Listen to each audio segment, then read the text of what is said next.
welcome to Just Talk Funerals with me, Jason Threadgold. And me, Nicola Threadgold. Just Talk Funerals is all about the funeral industry, the people that work alongside us, and an insight into what we do. We will have some special guests along the way, sharing their experiences and how their professions overlap with what we do. So get yourselves comfy, grab yourselves a cuppa, and let's get into today's episode of Just Talk Funerals.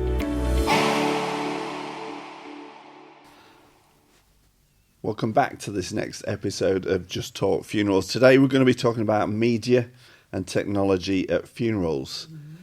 So in this episode we're going to be talking about live streaming services, video tributes, music playlists and even digital memorials. And we're going to be exploring what's available at your local crematoriums, how families use them, and whether it either enhances a funeral service or risks over modernising the farewell. Yep. So, first of all, we're going to talk about traditional organ or family musician playing at a service.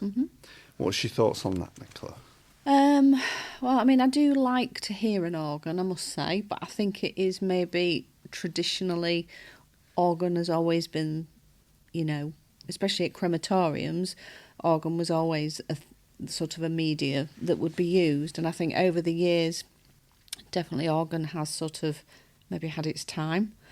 But I think certainly in a church, I mean, it does certainly enhance a good service, doesn't it? The organ music. But again, I guess I'm very traditional in that sense, and these are my views. Yeah, and I think probably we all went through COVID, didn't we? And I think that sort of shifted things when it came to live organs being played at a service. Yeah. It kind of stopped it overnight and then didn't really sort of rebound back from that afterwards. It didn't. And I mean, with technology, and I'm sure we'll discuss that in more detail, but, with technology now, with the likes of what we call Wesley and Obitus, you can have music that basically is recorded. So you can have a choice where you can have a hymn and it has that background organ in it, hasn't it? And I think there is benefits to that because it does uplift when maybe there's not so many people singing. There is that uplift, isn't there, to make it sound as though, there's more people there, that there's more than just having your traditional organ, maybe 3 or 4 people are singing a hymn. Yeah, it's like a digital music library, really. Yeah. Whether that be played music, hymn music. I think having like a choral backing really does help a congregation, especially when it's a smaller congregation. Yeah. And it gives them the encouragement to keep time with that piece of music. Yeah. I mean, I come from a background where singing was part of my life as I was growing up. Yeah. So you always kind of kept time with the music that's being played. Yeah. And I think you'll all probably know that you've been into a church somewhere where, bless them, there'll be a shocking organist where you're trying to keep pace with the organ, it's just not working. Yeah. They maybe should be listening to you and keeping pace with the congregation, not vice versa. Yeah.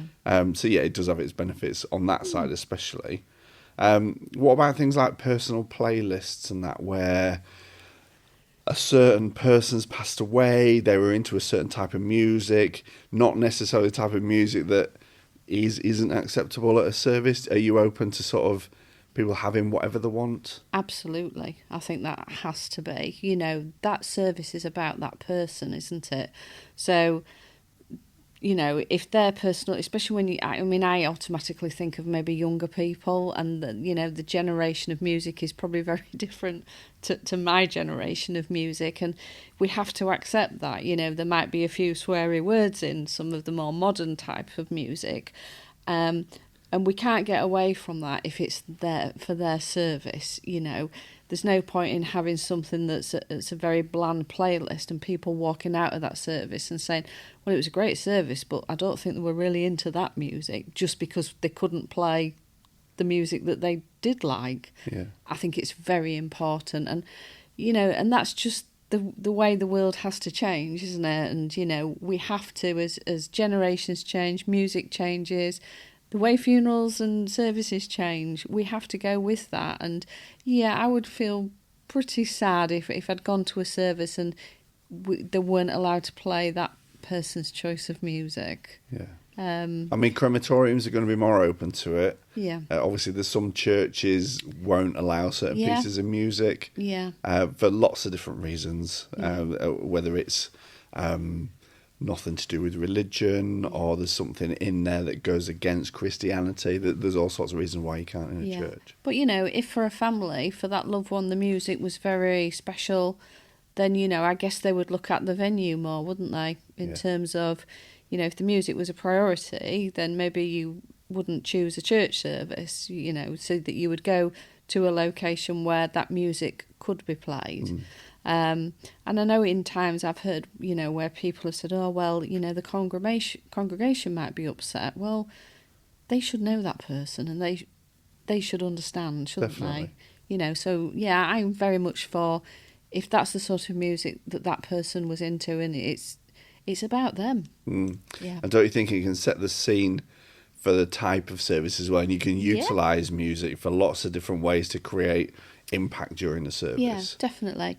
And I think as well, what comes to mind is, you know, usually where it's maybe somebody that is having maybe sort of music that's maybe a little bit more risque, you tend to find that they're having a celebrant that's officiating that service. And we do have celebrants that will swear in, you know, what they're speaking about, or they will come out with certain terms that maybe ministers and others maybe wouldn't feel comfortable in doing. But, you know, and, you know, that helps the congregation to say goodbye to that person, doesn't it? Because, you know, if they're hearing somebody like a celebrant saying a phrase that maybe they said and it was a bit sweary or a little bit whatever, it puts a smile on your face in a sense, doesn't it? It's a sad occasion, but you're remembering that person for who they are. And don't you think there's the importance of us as the funeral directors actually, if it's a piece of music we don't know, or if it's something we do know, listening to the lyrics before it goes into a service? I mean, I'll take you to a particular piece of music. It's called The Chain by Fleetwood Mac. Yes. Most people, when they want The Chain from Fleetwood Mac, it's because they were a Formula One fan. There's part of that. There's a clip, which is your F1 title music. But if you were to play the full thing, I think you've probably got about a 4 or 5 minute intro before you reach that point. And if you're using it in a service, you maybe want the impact of that as you maybe walking into a service or exiting the service.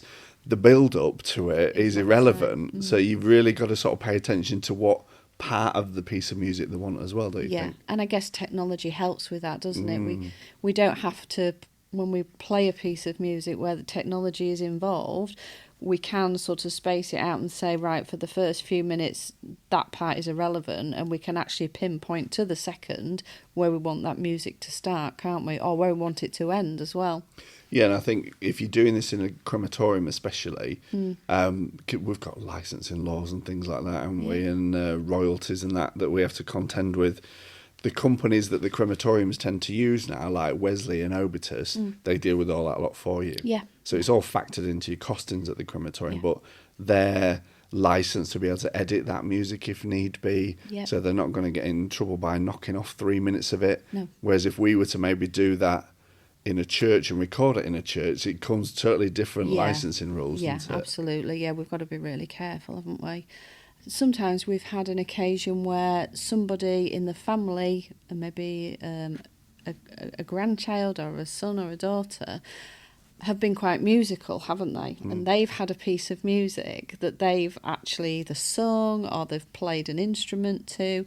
And with technology now, we can send that away to these media companies, can't we? And they can enhance that, and it can be played within a crematorium or within a setting, which is lovely, isn't it? Because that's so personalised. It is, and there's the odd occasion where that person who's created that piece of music wants to reenact it during the service. Yeah. So it's not unknown to have somebody sat at the front with a guitar, a violin, any number of instruments singing. Yeah, it's great to see that, and it just brings that raw emotion into a service. They've got the guts to stand up there and do that, and do that last thing for their relative or friend, haven't they? But anything is possible, isn't it, with the different medias? I mean, I seem to recollect and remember as well, we've had where the deceased had actually recorded a track, and that was sent away and then was brought into the funeral service, wasn't it? Yeah. So we've listened to the deceased actually singing, I think it was. It's amazing, wasn't it? yeah. Yeah, and that makes those funerals so very special. Definitely so. Yeah. Okay, what about visual tributes?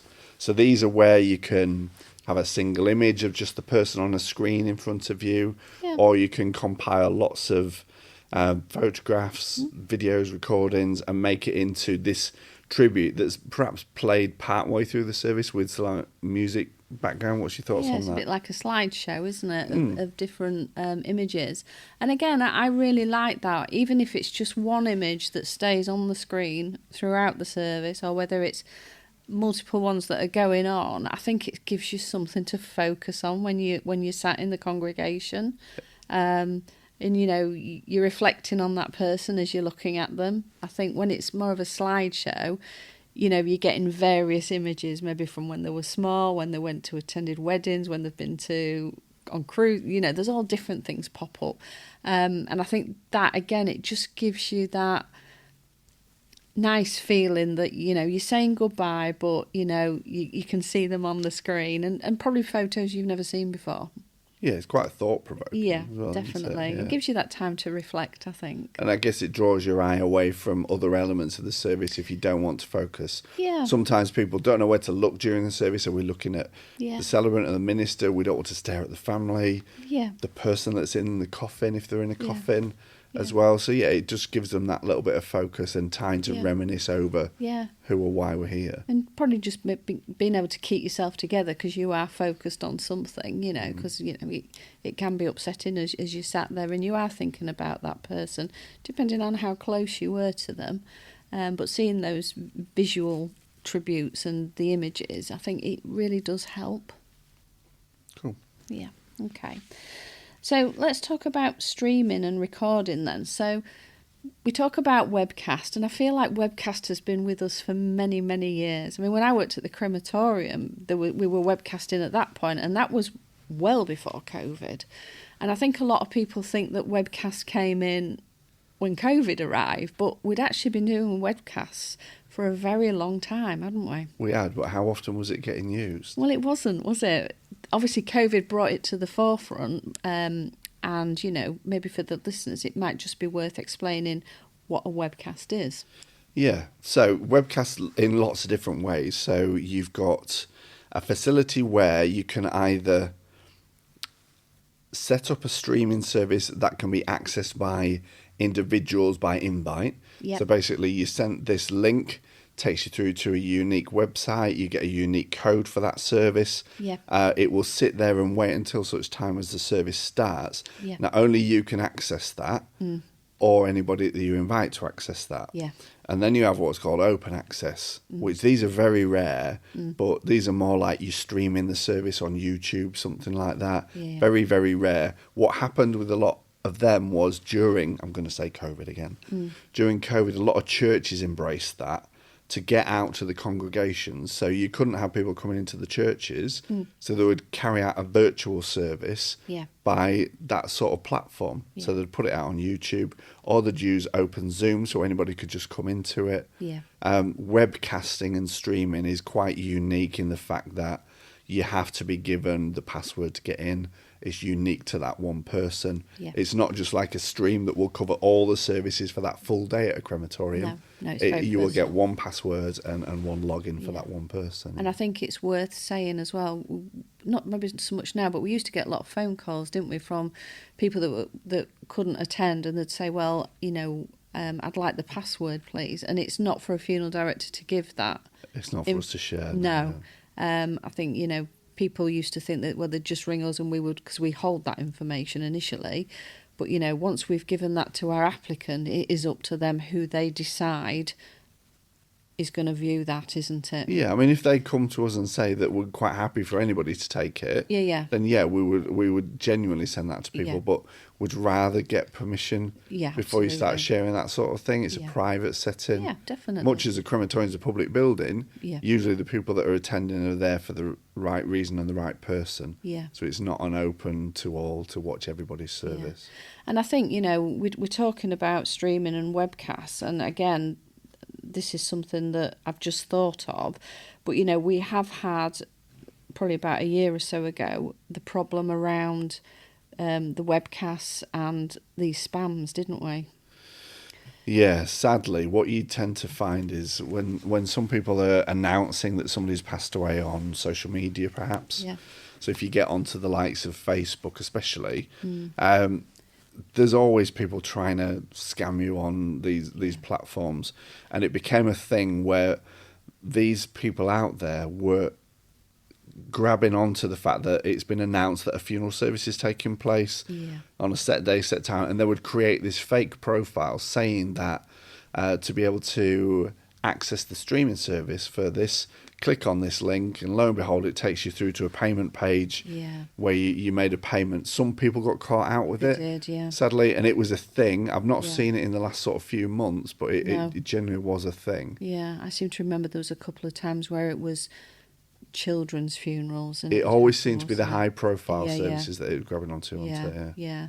I mean, hopefully that's alleviated now, but I would definitely speak to the families of the loved ones and the funeral directors to guarantee that you are, accessing the correct sort of links. Definitely. Yeah. I would go through that.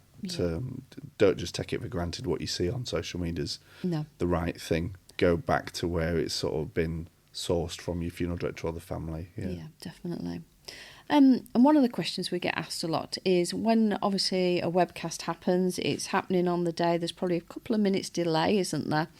In terms of, if you're watching it from far away, because obviously some people will still be watching it in the UK. It's just the fact that they can't get to that funeral.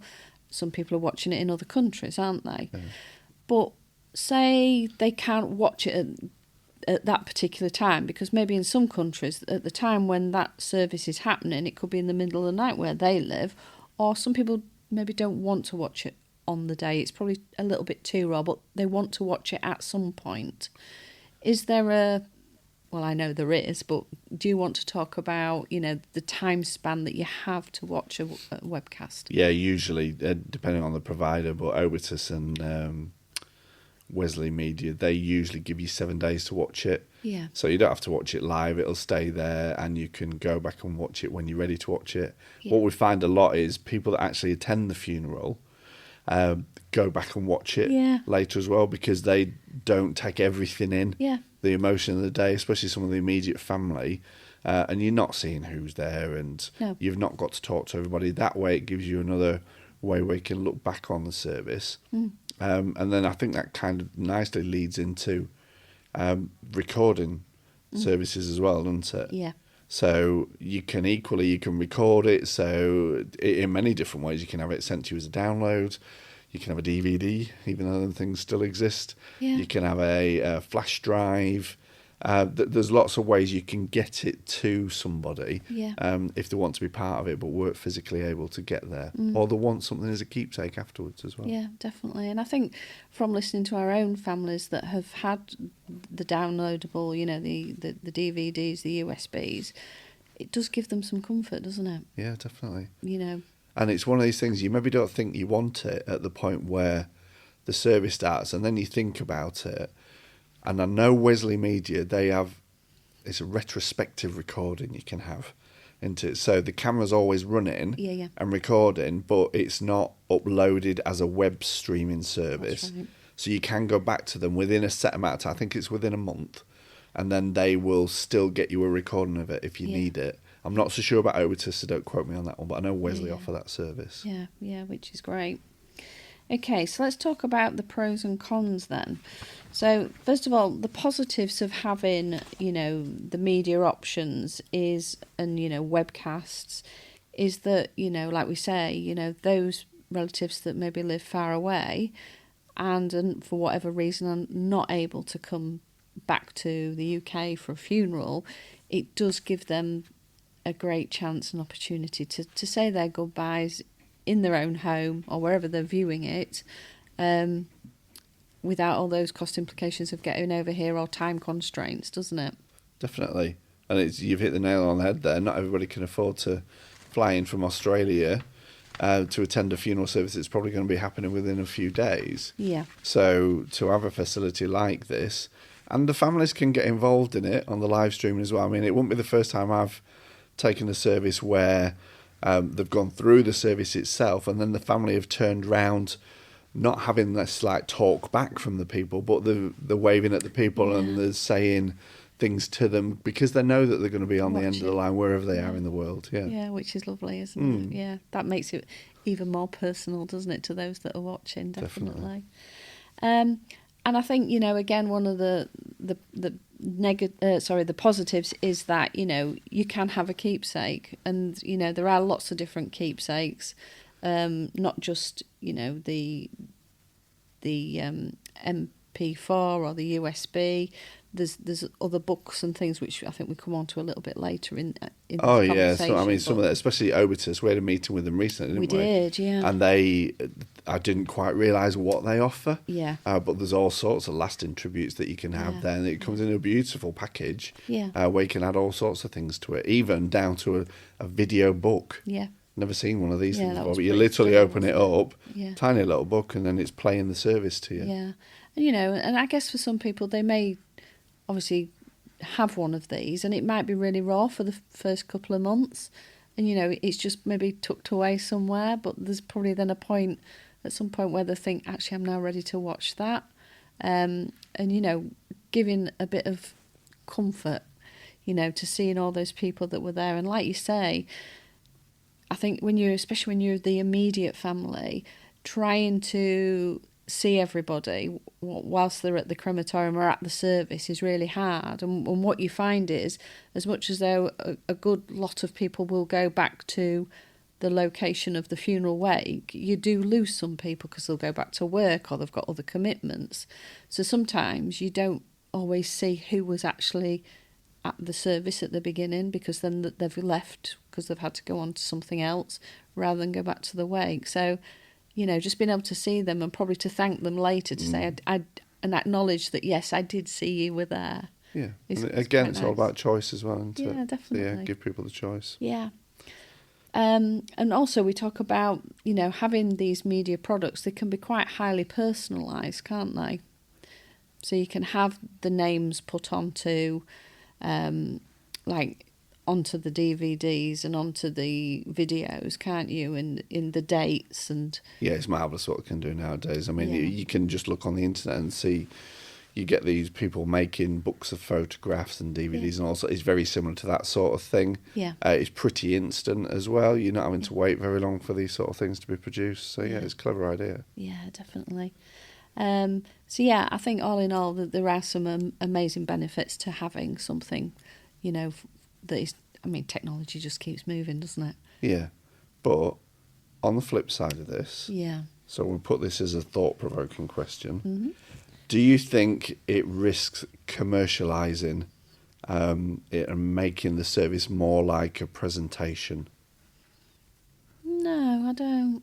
No, I think, you know, you're there to reflect on that person. You've gone to that service because you've known that person well, or you know there's a connection for whatever reason.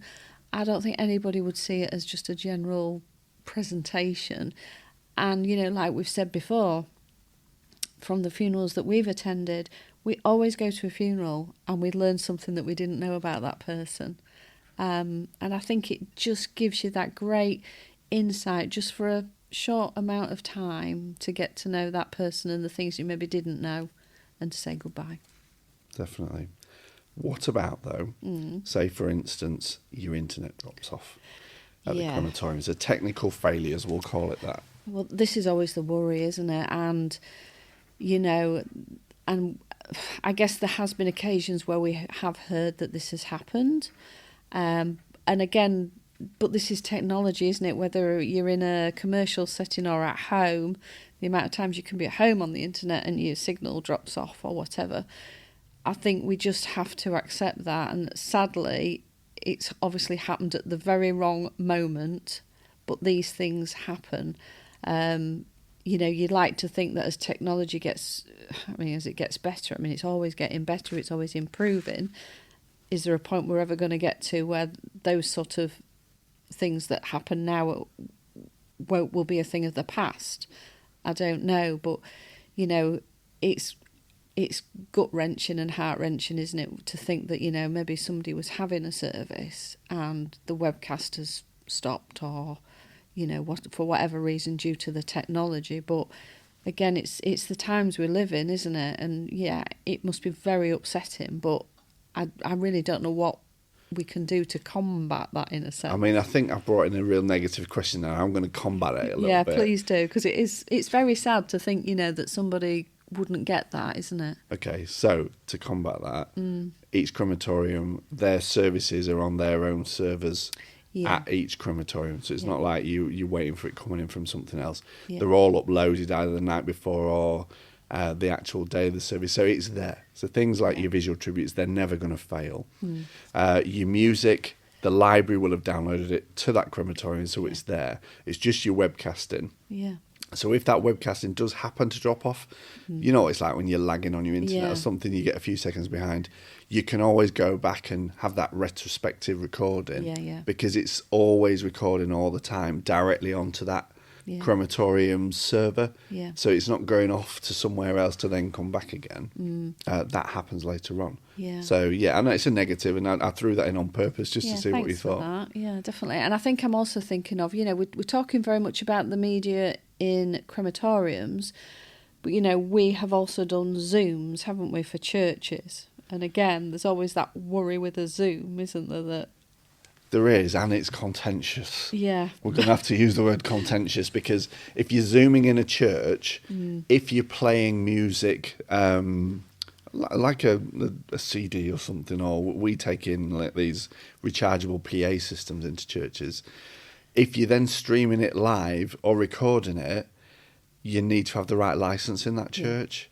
You can't just go in and play it, because you're breaching all sorts of laws. Well, we do always ask permission, don't we? We do, and usually most churches, they have a media license anyway, but if not, then we would go out and get one. It's not a massive cost, it's just a paperwork exercise to get it for them.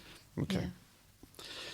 So, what do you think about, it's great having all these facilities and you can do this, you can do that, but the additional cost that comes along with it? Yeah, but I think, everything has a cost, doesn't it? And these are added sort of items, if you like. And like we talk about, like the visual tributes, you could have 25 to 100 images if you wanted on a screen, just flipping through the whole service. That is going to be so expensive, isn't it? There is a bigger cost element to that. Whereas if you just got one picture, that's probably more affordable for some people. I mean, some crematoriums it's free. You don't have to pay for that at all. Yeah. So it's looking at your budget, isn't it? And like anything, you can start off with one item of sort of media that is this amount, but if you want to enhance that, then you're enhancing your budget. So I think you've got to look at it as what's your budget, what have you got? Yeah, definitely. Okay, moving swiftly on from that into, so you're streaming a service. Yep. It's going to be a private event. Yeah. Do you then make it a public broadcast online? So we've talked about YouTube playing it. Yeah. What's your feelings on whether that should be something that's done, or do you keep it more as a personal thing for the family? I mean, you'd obviously, it's up to the family, isn't it, as to what they would want. If it was my own loved ones, I don't think I'm probably too much would want it going out to the whole of the world. I think funerals are very private for those that, for the families, for the friends, their immediate families. I don't know where I sit with it going out on YouTube to the whole universe. I don't think that's... I think I sit on that it's a private affair. Absolutely. And unless you know full well there's hundreds, thousands of people that need to be involved in this, you can't invite everybody individually. No. If it's something like a public event, then I get it. Yeah, of course, yeah. If you've got somebody in royalty or something, where that... But then there are elements of those services that are kept very private, aren't there? Definitely. But I don't think they should be sort of streamed all over for everybody to see. They're very private. Okay, so quick fire questions for you now then. Quick? So direct answers to these. Okay. So how important is music in setting the tone of a funeral? Very important. Good. Do you think a personalised playlist adds meaning, or does it risk becoming too informal? No, I think personalised playlist is the way to be. It should be. Amazing. It's about that person. Okay. And should crematoriums allow any song choice, or should there be restrictions? No restrictions. I think they should allow any song choice. Totally agree. Yeah. Over to you. Okay. So, in terms of visual tributes, do photo montages and video tributes help celebrate our life, or can they feel overwhelming in such a short service? I think a bit of both, but I'm all for it. Because I think to be able to look back on somebody's life instead of focusing on what's in front of you at that point is a great way to carry out a service. Yeah, absolutely. And have funerals become too much about the production value? No, it's all about making something bespoke for each and every family. Yeah. And making them all different. I think, if anything, it's the total opposite.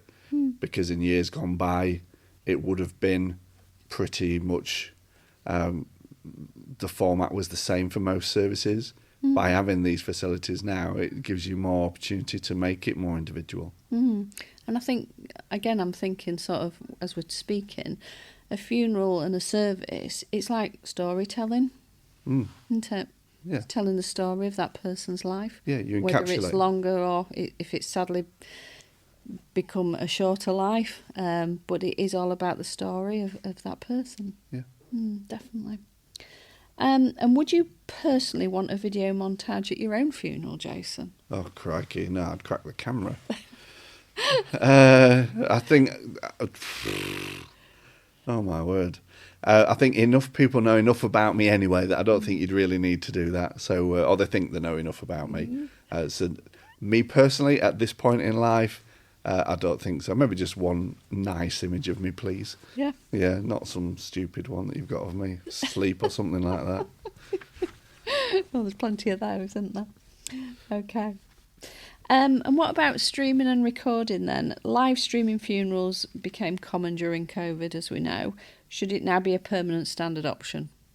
I think it is anyway. It is. Yeah, it's given as an option. I don't think it's something that's skirted past by any means. No. It's on our Q&A that we have with families anyway. So Yeah. Okay. Does recording a funeral provide comfort, or is it strange to rewatch such a moment? I can't put myself in the position of families that take these as recordings. All I would say is that in the emotion of a funeral, you're not taking everything in. If you feel brave enough to go back and look at it again afterwards, you may well see elements that you missed during the initial service. Yeah, okay. And what about privacy? How do we ensure streams aren't misused?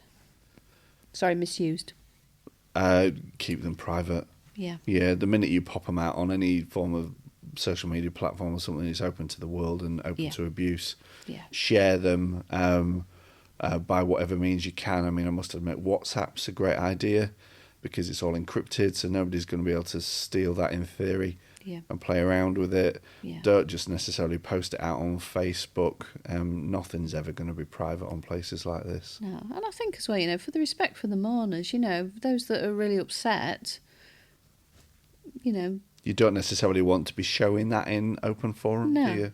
No. Yeah, no. Yeah. Okay. Broader reflection on this. Do you think digital tributes risk replacing the human element of or rituals? No, I don't. I think it needs to be both. I think there's still got to be a human element to it. I think we still need somebody to officiate, somebody to put structure to that service. I can't see technology totally taking over funerals. I might be wrong. In 20 years it might be a totally different story, but I think there's got to be that human element, and like I say, of storytelling, of guiding people and talking them through that person's life. Yeah, good. And could too much focus on media distract from the raw emotional experience, do you think? No. I think your emotions are high when when you do attend a funeral, I can't foresee that things would get in the way with your emotions. You're there to support that family, to remember that person that's passed away. Yeah, I can't envisage that your emotions are not going to be with you. Yeah. Okay. So on the flip side of this, do you think by bringing in these facilities, now we all know, and I'm going to skip away from this a minute and come back to it, as growing up, a lot of people try and protect the children, the grandchildren, and don't want them to come to services, don't want them to attend because they don't want to upset them, don't want to give them that emotion. Do you think by having technologies like this in services, it gives an opportunity for younger generations to embrace death and funeral services easier? Yeah, maybe, because visually they can see, you know, what's going on, what technology is happening around them. I mean, we've never been ones to say to anybody, have we, when they've asked us the question, you know, we've got grandchildren, they're this age, do you think they should attend the funeral? We've always said, yeah, bring them along, haven't we? We've sort of always sort of felt that was the right thing to do. So yeah, I just see that enhancing, having the technology and allowing children to come and watch a visual tribute and see that and be part of that with their parents, I don't see why you wouldn't. No. I mean, I've got a vision for what funerals will look like in 20 years' time, and it's not for sharing on here at the minute, but I think there's some big changes going to be coming very soon on how a service is delivered and by what means it's delivered as well. Yeah, definitely. Okay. Well, I think we've had quite an interesting debate there about technology and the media within funerals. I think so. And I think we've answered some probably really good sort of questions within that, and given people an insight into what you can have, and the pros and cons of that. Yeah. So thank you very much for today, and we'll see you again soon. Thank you for joining us for this episode of Just Talk Funerals. We really care about what you think. We'd love your feedback on the subjects raised today, or maybe you have a question you would like us to talk about in a future episode. You can contact us by emailing podcast@threadgoldfunerals.com. If you'd like to know more about what we do and the services we offer, then please head to jasonthreadgoldfuneraldirector.com.